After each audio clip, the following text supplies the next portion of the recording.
تو وہ واقعی ان کی اور ان کی ایڈمنسٹریشن کا خیال تھا کہ یہ تھوڑی دیر کی بات ہے، اس کے بعد حالات قابو میں آ جائیں گے، ایران کو ہم گھٹنے ٹیکنے پر مجبور کر دیں گے، اور یوں ان کی another feather in his cap, so to speak، جو کہ اب غلط نکل رہا ہے۔ تو اس غلطی کی وجہ سے اب امریکہ کے اندر بھی ڈیسپریشن بڑھ رہی ہے، کیونکہ دیکھیں یہ جو یہ جنگ لمبی کھینچ رہی ہے نا، اچھا اس کے پریشر بہت مشکل، پولیٹیکل پریشر، اکنامک پریشر تو ایک طرف ہے، اس کے پولیٹیکل پریشر بھی بدل رہے ہیں۔ اب مسئلہ ایران کی رجیم چینج کا نہیں ہے، اب پرابلم یہ ہوتی جا رہی ہے اور وقت کے ساتھ ساتھ وہ اور بڑھتی جائے گی کہ اگر ایران میں رجیم چینج نہیں ہوتا تو پھر شاید امریکہ میں رجیم چینج ہونا پڑے، کیونکہ کوئی بھی امریکی صدر یا کسی بھی ملک کا صدر اتنی بڑی جنگ کھلم کھلا ہارنے کے بعد وہ حکومت پر قائم نہیں رہ سکتا۔ تو یہ جو بڑھتی ہوئی ڈیسپریشن ہے، میں سمجھتا ہوں کہ یہ آئندہ دنوں میں بہت خطرناک ثابت ہو سکتی ہے۔ اگلے چند دنوں کے اندر تو ہم ایک بہت زیادہ اسکیلیشن دیکھیں گے، جیسے ہم نے تہران میں دیکھی ہے پچھلے 24 سے 48 گھنٹوں میں، لیکن اگر اس کو بھی ایرانی برداشت کر لیتے ہیں عائشہ، تو پھر یہ ایک انتہائی خطرناک مڑنے والی ہے۔ درست ہو گیا۔ حسن نثار صاحب، کیا امریکہ کو اب ایسے ایران کا سامنا کرنا پڑے گا جو آیت اللہ خامنئی کے دور سے بھی زیادہ سخت گیر اور ناقابل سمجھوتا ہوگا؟ دیکھیں، سوال آپ کا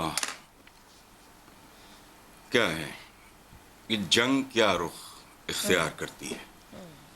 میں نے جو مڑا موٹا کو پڑھا ہے آج تک، میرے نزدیک تو جنگ کا صرف ایک ہی رخ ہوتا ہے۔ دنیا کی کوئی جنگ ایک سے زیادہ رخ نہیں رکھتی۔ وہ رخ کیا ہے؟ انسانی خون کی ارزانی کسی طرف سے بھی ہو، بربادی، شکست و ریخت، اور پھر ان کے سلسلہ وار نتائج جو صدیوں تک بھی محیط ہو سکتے ہیں، قوموں کے مزاج، موڈ، کیریکٹر تک کو تبدیل کر دیتے ہیں۔ اچھا، اور یہاں یہ بات ہم سب کو یاد رکھنی چاہیے کہ نام نہاد جو امن ہے نا ہیومن ہسٹری میں، یہ جنگوں کے درمیان وقفے سے زیادہ کبھی کچھ نہیں ہوتا۔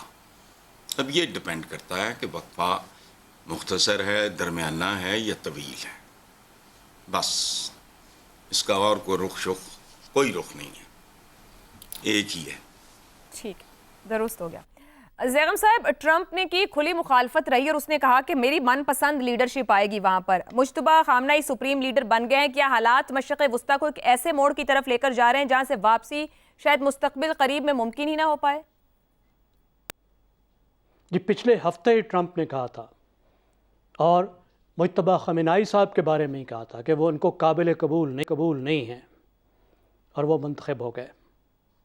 اب آپ دیکھیے کہ اتنی تباہی اور بربادی کے بعد، اتنے چنگیز خانی کے بعد، ابھی تک امریکہ کو کیا حاصل ہوا؟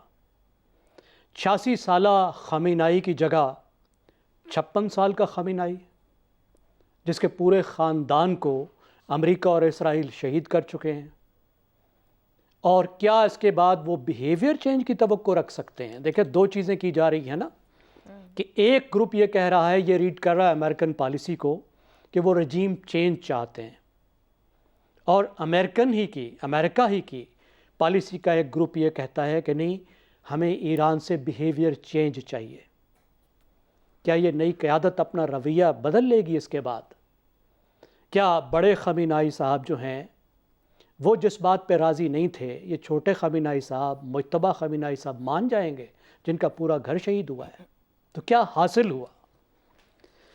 دیکھیے، ایران ریزسٹ کر رہا ہے، اور فیصلہ اس بات پہ ہوگا کہ ایران کے ڈرون اور میزائل لاسٹ کرتے ہیں، زیادہ چلتے ہیں، یا مغرب کے امریکہ کے انٹرسیپٹر زیادہ چلتے ہیں۔ کیونکہ جس کی ایک چیز ختم ہو گئی، وہ بہت ہی کمزور پوزیشن کے پاس میں آ جائے گا۔ اگر ایران کے میزائل اور ڈرون ختم ہو جاتے ہیں تو وہ مکمل طور پر نہتہ ہو جائے گا، اس کے پاس اور کچھ بھی نہیں ہے ڈیفینڈ کرنے کو، تو اس کو کمزور سچویشن سے مذاکرات کرنے کے علاوہ کوئی چارہ کار نہیں ہوگا۔ اور اگر امریکہ کے، اسرائیل کے انٹرسیپٹر ختم ہو جاتے ہیں، ان ڈرونوں اور میزائلوں کو روکنے کا جو نظام ہے وہ ختم ہو جاتا ہے، تو پھر وہ سٹنگ ڈکس ہوں گی، اور ان کے پاس کوئی مجال نہیں ہوگی اس کے علاوہ کہ وہ فوری طور پر اس جنگ کو ختم کریں۔ لیکن اس کے علاوہ جو دوسرے فیکٹرز ہیں، کہ اس وقت جو معیشت پوری دنیا میں دباؤ میں آئی ہے، آپ کو پتہ ہے تیل کی قیمت 50% بڑھ چکی ہے، جی ہاں 50%. کتنا فرق ہوتا ہے؟ $60-70 سے $117 پر آ گئی ہے. اور صرف تیل کی قیمت نہیں بڑھی، وہ جہاز جو تیل وہ تیل جو جہاز جو تیل کو لے کر آتا ہے اس کے انشورنس کے ریٹ بھی بڑھ گئے ہیں، اس کا کرایہ بھی بڑھ رہا ہے، پوری سپلائی لائن بھی ڈسرپٹ ہو گئی ہے. اور اس کے جو ریپل افیکٹس ہوں گے پوری دنیا کی معیشت پر، خود مغرب کو، خود امریکہ کو، جو پوری دنیا کی سپلائی چینز متاثر ہو گئی ہیں، جو پوری دنیا کی ایویشن ڈسٹرب ہو گئی ہے، یہ بھی ایک بہت بڑی قیمت ہے جو امریکہ کو بائٹ کرے گی. اور امریکہ کے اپنے جو اس کے اتحادی ہیں وہ اس پر دباؤ ڈالیں گے. پھر مڈ ٹرم آ رہے ہیں، 9 مہینے بعد امریکہ میں مڈ ٹرم الیکشن ہے، اور صرف 1/4 امریکن اس بات کو سپورٹ کرتے ہیں کہ امریکہ میں یہ جنگ، امریکہ اس جنگ کو آگے لے کر چلے. تو اب دیکھنا یہ ہے کہ امریکہ کے وار کے آبجیکٹیوز اصل میں ہیں کیا اور کہاں پہ امریکہ رکتا ہے. اور اس میں امریکہ کے وار وار امریکہ اپنے مفاد کے لیے لڑ رہا ہے اور کتنے پرسنٹ وار اس کے لیے اسرائیل کے لیے لڑ رہا ہے، ایک بڑی اثر ڈالنے والی چیز ہوگی. مارکو روبیو صاحب جو سیکریٹری آف اسٹیٹ ہیں وہ کہتے ہیں کہ ہمارا جو ہدف ہے وہ بیلسٹک میزائلز کو ختم کرنا ہے. پیٹر ہیکسٹ جو ہیں جو ڈیفنس سیکریٹری ہیں وہ کہتے ہیں کہ ہمارا اس کے علاوہ مقصد جو ہے وہ نیوکلیر کیپیبلٹی کو بھی ختم کرنا ہے. اور خود جو صدر ہیں، امریکہ کے صدر ہیں ریاستہائے متحدہ امریکہ کے، وہ ہر روز ایک نئی بات کرتے ہیں، الگ بات کرتے ہیں. لیکن خیال یہی ہے کہ آگے کچھ عرصے میں بغیر کسی رجیم چینج کے امریکہ اور اسرائیل کو یہ جنگ روکنی پڑے گی. یہاں پر ہم ایک بریک لیتے ہیں، بریک سے واپس آئیں گے تو گفتگو رہے گی. ممالک مذمت کر رہے ہیں، جنگ بندی کی بات کر رہے ہیں، کیا ممکن ہو پائے گا؟ اس بریک کے بعد پروگرام میں ایک بار پھر خوش آمدید. مشرق وسطیٰ میں جاری جنگ نے عالمی سفارتکاری کو بھی متحرک کر دیا ہوا ہے. پاکستان سمیت دنیا کے کئی ممالک جنگ بندی کا مطالبہ کر رہے ہیں. عالمی سطح پر روسی وزیر خارجہ سرگئی لاروف نے زور دیا ہے کہ اس تنازع کو فوجی راستے سے حل کرنے کی کوشش مزید تباہی کا سبب بنے گی. روس کا موقف ہے کہ اگر صرف ایران کی مذمت کی جائے اور امریکہ اور اسرائیل کے اقدامات کو نظر انداز کیا جائے تو یہ جنگ کے ختم کرنے نہیں بلکہ طول دینے کے باعث ہوگا. چین نے بھی واضح انداز میں جنگ کی مخالفت کی ہے. چین کا کہنا ہے کہ طاقت کا استعمال مسئلے کا حل نہیں اور حکومت کی تبدیلی کے منصوبے کو کوئی عالمی حمایت حاصل نہیں. ادھر مسلم دنیا میں انڈونیشین صدر نے ثالثی کی پیشکش کرتے ہوئے کہا ہے کہ انڈونیشیا امن کے لیے سہولت کار بننے کو تیار ہے، مگر سوال یہ ہے کہ جب جنگ تیزی سے پھیل رہی ہو تو کیا مذاکرات کی کوششیں کامیاب ہو سکیں گی؟ کیا امریکی تاریخ کی نظیریں اور ڈونلڈ ٹرمپ کی شخصیت جنگ بندی کی اجازت دے گی؟ اور ایران میں حالیہ قیادت کے فیصلوں کے بعد کیا تہران بھی مذاکرات کے لیے آمادہ ہوگا؟ اسی پر گفتگو کریں گے. پینل کے لیے سوال. روس اور چین کی ایران پر حملے کی کھلی مذمت، جنگ بندی کا مطالبہ. کیا روس اور چین کی سفارتی کوششیں جنگ بندی کا کوئی راستہ نکال سکیں گی؟ زیغم صاحب، روس چین جیسی عالمی طاقتیں ہوں، اسپین جیسی یورپی طاقت ہو یا انڈونیشین مسلم کنٹری ہے، اس خوفناک تصادم کے روکنے کے لیے کوئی مشترکہ حکمت عملی یہ سب بنا پائیں گے، کامیاب ہو پائیں گے؟ میں نہیں سمجھتا کہ کوئی ایسی مشترکہ حکمت عملی اتنی جلدی میں بن پائے گی کہ جس کی وجہ سے اس جنگ کے ختم ہونے پر یا اس جنگ پر کوئی اثر ڈالا جا سکے. دیکھیں، امریکہ جو جنگ کر رہا ہے ظاہر ہے اس کا مقصد صرف علاقائی نہیں بلکہ عالمی بھی ہے. وہ طاقت کا جو عالمی منظر نامہ ہے اس میں اپنی بالادستی برقرار رکھنا چاہتا ہے. اور جب اپنی بالادستی برقرار رکھنا چاہتا ہے تو پھر کس کی بالادستی کو روکنا چاہتا ہے؟ ظاہر ہے ایک ابھرتے ہوئے چین کی بالادستی کو، اس کے اثر رسوخ کو روکنا چاہتا ہے، روس کے اثر رسوخ کو بھی روکنا چاہتا ہے. اب یہ دونوں ملک ایران کی مدد تو کر رہے ہیں، انہوں نے مدد تو کی ہے لیکن ایک حد تک. مثال کے طور پر ایران کا جو میزائل کا پروگرام ہے جس کے ذریعے سے ایران اپنا دفاع کر رہا ہے وہ ان ملکوں کی مدد کے بغیر تو ممکن نہیں تھا. یہ میزائل جہاں جا کے لگ رہے ہیں اس کے لیے کچھ سیٹلائٹ کی ضرورت ہے نا، اور سیٹلائٹ جو ہیں وہ امریکہ کا جی پی ایس تو یوز نہیں کر رہے. ظاہر ہے روس یا چین کا جو سیٹلائٹ سسٹم ہے اسی کو ہی ایران یوز کر رہا ہے. لیکن روس اتنی ہی مدد کر سکتا ہے ایران کی کہ اس کی اپنی جنگ پہ اثر نہ پڑے. پھر آپ دیکھیے کہ ان دونوں ملکوں نے وہ مدد تو دی ہے جس کی وجہ سے ان کا میزائل پروگرام بن گیا، کچھ سیٹلائٹ کی سپورٹ مل گئی، لیکن جو جدید ہتھیار چاہیے تھے ایران کو وہ ان دونوں ملکوں نے نہیں دیے. ان کی فضائیہ نہیں بنائی, کوئی کھلی ایسی سپورٹ نہیں کی جس کی وجہ سے جو ایران کی افواج ہیں وہ مضبوط ہو سکیں. تو یہاں سے ان کی لمیٹیشن ظاہر ہوتی ہے کہ ایک حد سے زیادہ جو بڑی طاقتیں ہیں وہ رسک نہیں لینا چاہتی. ان کے امریکہ کے ساتھ اپنے معاملات ہیں, وہ اپنے معاملات کو اپنے طور پہ سیٹل کرنا چاہتے ہیں, وہ ڈپلومیسی کو ایک چانس دینا چاہتے ہیں, وہ اس طرح کی کھلی لڑائی میں نہیں جانا چاہتے جس طرح کی کھلی لڑائی ایران کی پالیسیوں کی وجہ سے. سر کیا کامیاب ڈپلومیسی کر پائیں گے ایران دونوں؟ اور اسرائیل, میں نہیں سمجھتا کہ بہت کوئی کامیاب ڈپلومیسی ہو پائے گی ابھی. میں یہی سمجھتا ہوں کہ امریکہ کے اپنے مفادات, مغرب کے مفادات, امریکہ کے اتحادیوں کے مفادات, دنیا کی معیشت, یہ وہ فیکٹرز ہوں گے جس کی وجہ سے یہ جنگ بند ہوگی. درست ہو گیا, درست. شہزاد صاحب, کیا اس موقع پر امریکہ, اسرائیل اور ایران ان لوگوں کے لیے, سبھی کے لیے جنگ بندی قبول کرنا آسان ہوگا کہ ایک مشکل سیاسی فیصلہ نہیں ہوگا جہاں ان کے پاس کوئی فیس سیونگ نہیں ہے, یا کوئی فیس سیونگ ہو, کوئی ایسا ایشو مل جائے تو پھر وہ پیچھے ہٹ سکتے ہیں؟ ایرانی عوام تو چاہیں گے کہ ابھی بند ہو جائے. اسرائیل بالکل نہیں چاہتا. ٹرمپ کا اس وقت سوچ پتہ نہیں کس حد تک ہے. لیکن ایک چیز یاد رکھیے, کہا جاتا ہے کہ جب دشمن غلطی کر رہا ہو تو اسے کبھی مت روکو. کیونکہ آپ کا سوال چین اور روس کے بارے میں ہے, تو اس لیے اس حساب سے امریکہ جو اس کا دشمن ہے وہ غلطی در غلطی کر رہا ہے. اندازہ لگائیے کہ روس کو جو اس کا تیل جو اس نے بین کیا ہوا تھا کہ تم کہیں کسی کو نہیں بیچ سکتے, کسی کو خریدنے کی اجازت نہیں تھی, وہ اب اس نے کہا ہے کہ ہاں جہاں جہاں ملتا ہے لے لو, روس کا تیل لے لو. روس کا تیل بکنا شروع ہو گیا پھر سے, خود سے اجازت دینے کے بعد, امریکہ نے خود اپنی مرضی سے. دوسرا, یوکرین میں جو پریشر تھا روس کے اوپر کہ تم نے جنگ چھیڑی ہوئی ہے, یہ کیا ہے, اب تم بند کرو وغیرہ, پریشر ختم ہو گیا مکمل طور پہ. روس آزاد ہو گیا اپنی جنگ لڑنے کے لیے. چین کو دیکھ لیں, تائیوان پہ کتنا پریشر تھا, اب جنگ ہوئی تو اب جنگ ہوئی. وہ جو پیوٹ کرنا چاہ رہا تھا مڈل ایسٹ سے آگے, وہاں پہ ساؤتھ چائنا سی کے پاس, تائیوان کے پاس, انڈو پیسفک میں, امریکہ تو ادھر ہی پھنس کے رہ گیا. تو جتنا ادھر پھنسے گا اتنا چین کا بوجھ کم ہوگا, چین آزاد ہوگا اپنے چیزیں کرنے کے لیے. اس میں کوئی شک نہیں کہ معاشی اور باقی معاملات ساری دنیا کے لیے خراب ہوں گے. لیکن آپ اسٹریٹجک اور ملٹری سینس میں دیکھیے کہ کتنی چینجز آ چکی ہیں ان چیز کے اندر. تو میرا اپنا خیال ہے کہ یہ, اور دوسری بات ہے دیکھیے, سالس جو ٹریڈیشنل روایتی سالس ہے وہ ہمیشہ امریکہ ہی رہا ہے. ایسی ایک سپر پاور جو کہ جہاں پر چاہتی تھی وہاں پہ ہاتھ لگا کے معاملات کو رفع دفع کر لیا کر. اب تو وہ خود اس میں شامل ہے, اب تو خود اس کا ایک پارٹیسپینٹ ہے. اقوام متحدہ نظر آتی ہے کہیں پہ آپ کو؟ تو بدقسمتی اس وقت سب سے بڑا خطرہ یہ ہے کہ نہ کوئی سالس ہے, نہ کوئی جنگ روکنے والا ہے. ہاں, ان 2-3 جگہوں کے لوگوں کے بیچ میں جو دماغ میں چل رہی ہے وہ اس کی اپنی مومنٹم میں لیے کے جا رہے ہیں, اور یہ مومنٹم ہی سب سے خطرناک ہے جس کو روکنے والا کوئی نہیں. درست ہو گیا. بدقسمتی یہ کہ کوئی سالس اس وار سچویشن میں نہیں ہے. ایک بریک لیتے ہیں, بریک کے بعد گفتگو آگے بڑھائیں گے. پروگرام کے آخری حصے میں ایک بار پھر خوش آمدید. حسن نثار صاحب, چین اور روس جیسے بڑے ممالک کیا سفارت کاری کر پائیں گے اس پوری صورتحال میں؟ خطرناک علاقائی جنگ کی طرف معاملہ چلا جائے گا. دیکھیں, وہ جس حد تک جائیں گے اس کے لیے ضروری ہے کہ خود امریکہ کے اندر بھی کوئی ہلچل, کوئی ابال کی صورتحال پیدا ہو, تو سفارتی کوششیں کامیاب ہونے کا امکان بڑھ جائے گا یا پیدا ہو جائے گا. ٹرمپ کا اپنا سیاسی سروائیول داؤ پہ لگ جائے تو وہ کسی بیرونی کوشش کی آڑ لے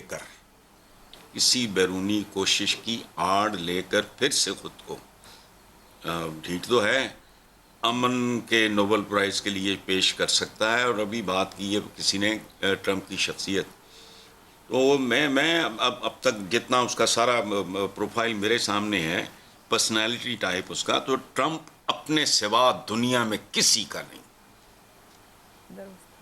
اپنی اولادوں سمیت. یہ اس بندریا کی طرح ہے جس کے پاؤں جلنے لگیں, وہ محاورے میں ہے نا, تو وہ اپنا بچہ بھی پیروں کے نیچے رکھ لیتی ہے.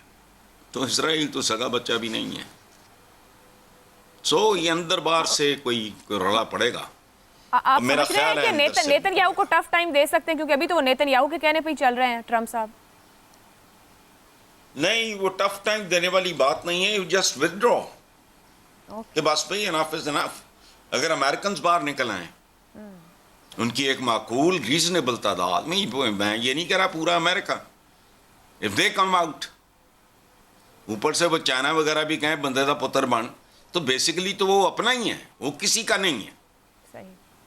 اس کو کوئی تھوڑا بہت جواز ملا, نیچے سے کوئی پریشر آیا تو every thing will fizzle out. That is my assessment. غلط ہو سکتی. ٹھیک ہوگی.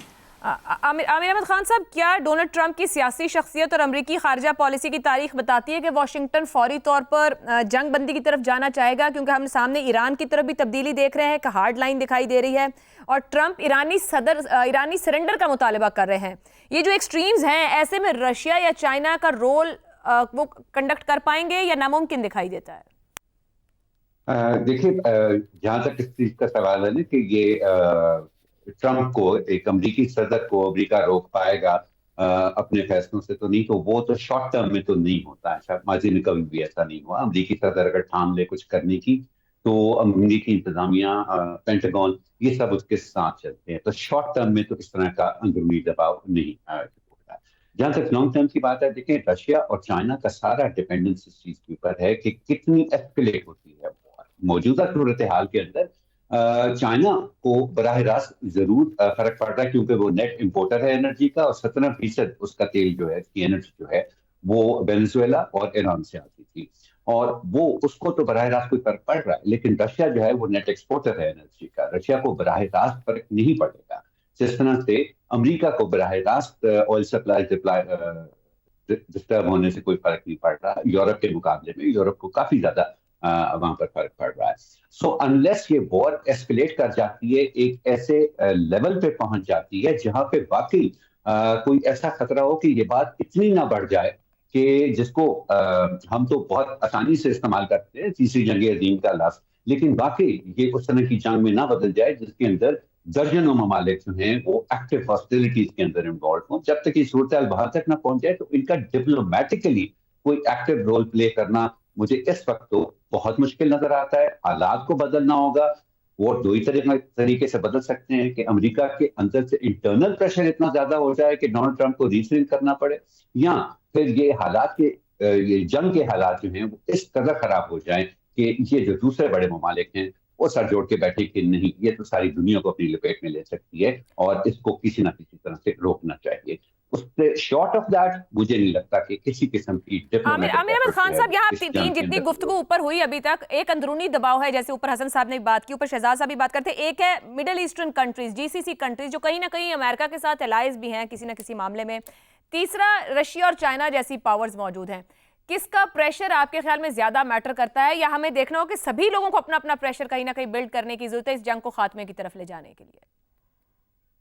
اچھا, پریشر تب میٹر کرتا ہے جب آپ اس کو افیکٹولی ایکسرسائز کر سکیں. جہاں تک یہ خلیجی ممالک کا تعلق ہے نا, ان کی حکمرانوں کی جو پرسنل ویلتھ ہے, اور یہ جس طرح کے بزنسز کے لیے میزبان ہیں, جس طرح کی بزنسز کاروباری ہاؤسز کا یہ میزبانی کرتے ہیں, ان سب کی ویلتھ جو ہے, ان کی دولت جو ہے, وہ اس طرح سے امریکہ کے ساتھ جڑی ہوئی ہے کہ وہ کیا کہتے ہیں کہ یک جان دو کالے جس کو کہتے ہیں. تو ان سے تو جب تک یہ اپنے آپ کو ایکسٹریکٹ نہیں کر لیتے اس سے, مجھے بہت مشکل نظر آتا ہے کہ یہ صرف سیاسی وجوہات کی وجہ سے, یہاں تک کہ یہ ان کی بقا کو بھی تھریٹن کر رہی ہوں, تو صرف سیاسی وجوہات کے اوپر ایک حد سے زیادہ دباؤ ان کے اوپر ڈال سکتے ہیں. تو یہ ایونیو تو مجھے دباؤ کا بالکل نہیں نظر آ رہا. رہی بات روس یا چین کی, وہ میرا خیال ہے ایکسٹریم سچویشن کے اندر ہی ان کا کوئی ایسا ریاکشن آ سکتا ہے جو کہ اس جنگ پر اثر انداز ہو سکے. اگر یہ جنگ جس طرح سے اس وقت چل رہی ہے اسی طرح سے چلتی رہے گا, اس میں جتنی بھی تباہی ہو رہی ہے ایران کی, لگتا نہیں ہے کہ وہ ایکٹیولی کوئی رول پلے کریں گے. پچھلے سال جب نیوکلیر انسٹالیشن پہ اٹیک کیا تھا اسرائیل نے ایران کی, تو کیا رسمی مذمت کے علاوہ ہم نے کیا سنا تھا ان دو ممالک سے. سو آئی تھنک یہ کہنا اس وقت کم از کم بہت مشکل ہے کہ یہ جو دو بڑی طاقتیں ہیں امریکہ کو نکال کے روس اور چین جو ہے وہ کوئی باقاعدہ رول پلے کر سکتی ہیں.